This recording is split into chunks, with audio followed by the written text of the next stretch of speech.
Working with interns, I loved working with the interns, because just to see how they developed. I mean, people like Daryl Fears, who's now at the Washington Post.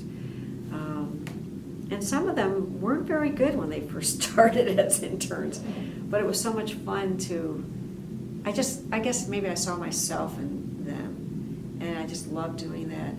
And then probably the other thing was the kind of stories that I liked the best. Most young reporters start out as a cops reporter.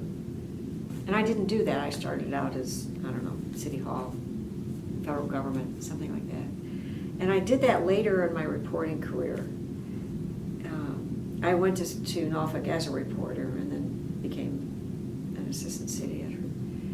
And the stories I liked the best, and I even continue to do, were, once in a while, what I called the good guy stories. And these were stories of people who died, particularly young people, would die in a murder or a car accident, and I could get their families to talk when TV couldn't do it, other reporters had a hard time doing it. And I think the reason I did is because I just felt so much empathy toward them, and I could tell them, convince them, but sincerely, that your child is not, is gone, and this is your opportunity to tell me what a wonderful person this was. It was usually a young person, but not always. And it was amazing how they would open up. And that happened to me the first time in Syracuse, when a young teenager was working in a fast food place,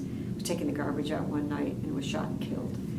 And I remember getting a letter from his parents and just telling me what a great story I had done. So anyway, those were some of my proudest moments. And working with so many wonderful people.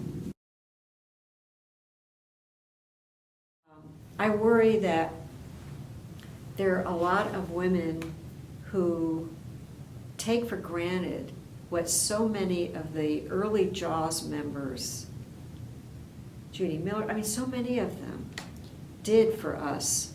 And I guess I'm part of that, but I never, I never did I never considered myself a feminist the way they did. So I just hope that for future generations that they'll remember these things and not have to repeat what so many of those early JAWS members had to do in order to get where they are today.